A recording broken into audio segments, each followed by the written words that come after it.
अस्सलाम वालेकुम। Today we are discuss about research MCQs. Previous lecture के अंदर हम 100 एमसीक्यूज़ डिस्कस कर चुके हैं। आज 101 से हमने स्टार्ट करने हैं।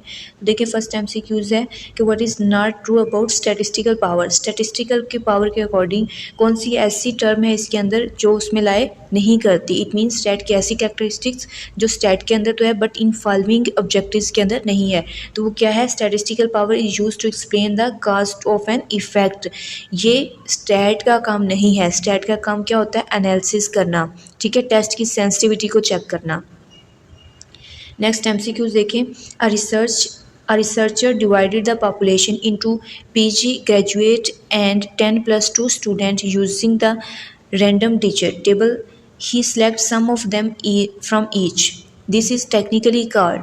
इस स्टेटमेंट में क्या बताया है कि उन्होंने स्टेटास बनाई हैं, ठीक है, 2 स्टेटास बनाए हैं, उन ईच स्टेटास से डाटा कलेक्ट किया है। तो जब स्टेटास बनाकर उसमें से डाटा कलेक्ट किया जाए तो वो कौन सी सैम्पलिंग टेक्निक है? Stratified random sampling. Option B is the correct. Then a researcher divide the population into certain groups and fixed size of sample from each group is called. जब fix कर दिया गया हो साइज को, ठीक है, कि हमने इस ग्रुप में से जो पॉपुलेशन कौन सी लेनी है? 50% वाली, ठीक है, तो वो क्या होती है? कोटा सैम्पलिंग होती है कि हम अपना एरिया जो क्या कर लेते हैं? सेट कर लेते हैं। तो option C is the correct. Next देखें कि attributes of objectives event are things which can be measure or called, ठीक है, वो क्या होते हैं? वेरिएबल्स होते हैं जिसमें हम एट्रीब्यूट्स, ऑब्जेक्टिव, इवेंट्स और थिंग्स को क्या करते हैं? मैयर करते हैं, ठीक है, जो पर्सन टू पर्सन क्या करते हैं? वेरी भी करते हैं। What is the most generic term of describing correlational survey and observational studies. तो ऑब्जर्वेशनल स्टडी और कोरिलेशनल सर्वे क्या होता है? इसको नॉन मैनिपुलेशन स्टडीज़ भी कहते हैं। नॉन मैनिपुलेशन स्टडी इन्हें क्यों कहते हैं? कि जब हमने इनकी बात की थी, इस टाइप्स को जब हमने डिस्कस किया था, तब इनको हम चेंज नहीं कर सकते। मैनिपुलेशन था ना कि रिसर्चर अपनी डिज़ायर के अकॉर्डिंग डिपेंडेंट इंडिपेंडेंट वेरिएबल्स को चेंज कर लेता है। यहाँ मैनिपुलेशन नहीं होती। एमसीक्यूज है। What purpose to clearly stated aim. Clearly stated aim क्या होता है? जब हम किसी भी रिसर्चर की स्टडी को रीड कर रहे होते हैं तो what the research intended to contribute and justify the research being carry out. Option C is the correct option. Next है कि a cross sectional study is carry out to examine whether personnel of the higher rank have more positive coping skill than the lower rank, ठीक है। तो अब इसमें किस चीज़ की बात की है कि हायर रैंक की कोपिंग एबिलिटीज़ ज़्यादा हैं देन लोअर रैंक, ठीक है। लोअर रैंक की कोपिंग एबिलिटीज़ क्या है? कम है। Which of the following statement true this study. तो ये स्टेटमेंट हमें क्या बताती है? The independent variable is rank, ठीक है। रैंक क्या है? इंडिपेंडेंट वेरिएबल है, जबकि कोपिंग क्या है? डिपेंडेंट वेरिएबल है। हाई रैंक है तो कोपिंग एबिलिटीज, तो इसमें इंडिपेंडेंट वेरिएबल क्या है? रैंक, ठीक है, जिसका इस इफेक्ट किस पे है? कोपिंग स्किल पे। तो कोपिंग स्किल क्या है? डिपेंडेंट वेरिएबल है। Option B is the correct option. The difference between the mean of researcher sample and the mean of population sample is known as sampling error. जब difference हो between the researcher sample and population के mean या population के sample में जो difference होता है वो क्या होता है? सैम्पलिंग एरर होता है। Option A is the correct. But data is best for research analysis depend upon the following. कौन से वे कहते हैं डाटा है ऐसा है जो बेस्ट है रिसर्च एनालिसिस के लिए? तो उसमें से हमने देखना है researchers personal references, the nature of the participant, the researcher question. तो all of these are correct. क्यों करेक्ट है? क्योंकि ये बोथ इन सब के करेक्ट होने से क्या होता है? रिसर्च एनालिसिस क्या होता है? इफेक्टिव होता है, ठीक है। जितना अच्छा क्वेश्चन होगा, जितनी अच्छी नेचर ऑफ पार्टिसिपेंट होंगे, वो हमें बेटर डाटा प्रोवाइड करेंगे, ठीक है। कोऑपरेशन होगी तो उतने ही बेस्ट रिजल्ट्स आते हैं। What is the important practical consideration for the researchers conducting interview.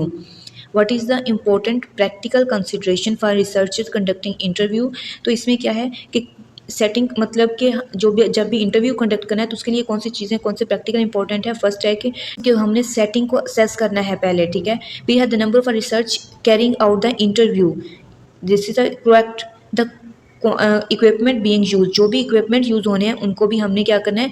मद्देनजर रखना है। उनको भी हम जो है असेस करेंगे, ठीक है, कि हमारे इक्विपमेंट्स वर्किंग में हैं या नहीं, कि हमने क्वेश्चनियर बनाया है तो उसके लिए क्या चीज़ चाहिए, ठीक है। अगर हमने वर्बल लेना है तो उसके लिए हमें क्या चीज़ रिक्वायर है, अगर हमने रिकॉर्ड करना है इंटरव्यू तो उसके लिए कौन सा इक्विपमेंट रिक्वायर है।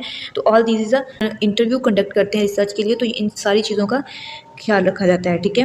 नेक्स्ट है deductive reasoning is applied in, deductive reasoning किसमें अप्लाई होती है, क्वांटिटेटिव रीजनिंग में। अगर आप लोगों को याद हो तो फर्स्ट लेक्चर के अंदर जब हमने इन दोनों का डिफरेंस देखा था, क्वालिटेटिव का और क्वांटिटेटिव का, तब हमने इसको डिटेल में वहाँ पे बात की थी। एक क्वांटिटेटिव में कौन सी रीजनिंग होती है, डिडक्टिव, ठीक है। नेक्स्ट है in a negatively skewed distribution, negatively skewed distribution the mean generally fall to, तो मीन कहाँ पे लाई करेगा, सेंटर में, सेंटर ऑफ डिस्ट्रीब्यूशन, ठीक है। Which of the following set is measure of centre tendency, तो सेंटर टेंडेंसी को कौन मैयर में क्या मैयर करती है हम, arithmetic mean, median and mode, ठीक है।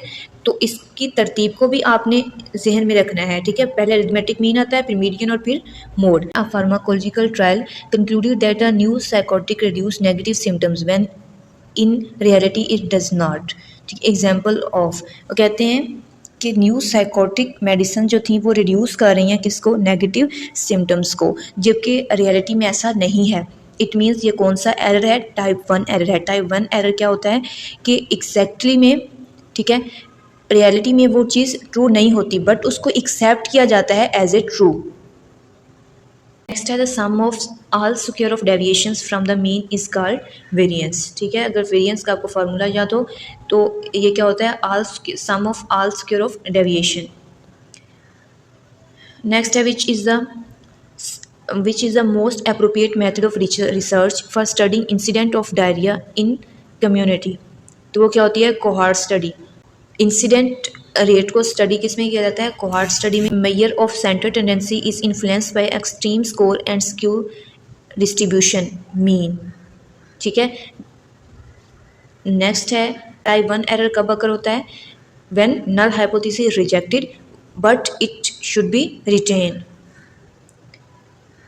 ठीक है। नेक्स्ट है कि the type of research focus on finding a solution to an immediate practical problems is term as, तो practical application, practical problems immediate apply किया जाता है उसकी फाइंडिंग्स को, सोल्यूशन को, तो वो क्या होती है, applied research. The sum of the value of variable for a set of observation divided by the number of observation is set as mean, total number of observation के सम को divide किया जाता है नंबर ऑफ ऑब्जर्वेशन पे, तो वो क्या होता है, मीन होता है, ठीक है। तो नेक्स्ट एमसीक्यूज क्या है, in a population study of malaria over the past few year the number of a case reported, तो पास्ट फ्यू ईयर में जो मोस्टली रिपीटेड वैल्यूज़ होती हैं, रिपीटेड केस नंबर्स होते हैं, वो क्या होती है, एवरेज वैल्यू होती है, ठीक है।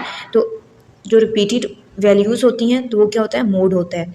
In a community of 3000 peoples 80% are Hindus, Muslims, Sikhs, Christians and 1% Jains to select sample of 300 people, analyze food habits, ideal sampling method। तो इसके लिए सैम्पलिंग मेथड कौन सा यूज़ होगा, पहले से क्या बना दिए हैं, स्टेटास बना दिए हैं, ग्रुप बना दिए हैं, ठीक है। ईच स्टेटा से हमने क्या कलेक्ट करना है, सैंपल। तो अभी हमने देखा था जहाँ स्टेटा की बात है, डिफरेंट स्टेटास बने हुए हैं, ठीक है, मुस्लिम के, हिंदूस के, क्रिश्चियन के। तो इन स्टेटास से सैंपल पीपल्स को कलेक्ट करना क्या है, स्ट्रेटिफाइड सैम्पलिंग है। Study of sample who already contracted the disease is called case control. All are true about case control study except, ठीक है। अब केस कंट्रोल स्टडी में हम रिलेटिव रिस्क को भी कैलकुलेट करते हैं, ठीक है। Root suitable for rare disease के लिए भी ये सूटेबल है, क्योंकि हमने क्या फाइंड करना होता है, काज फाइंड करना होता है, इफेक्ट हमारे पास होता है, ठीक है। नेक्स्ट हमारे पास एमसीक्यू ऑप्शन है लेस एक्सपेंसिव, नो ये लेस एक्सपेंसिव नहीं है, बहुत ज़्यादा जो है मनी कंज्यूमिंग है, और option B is a correct option.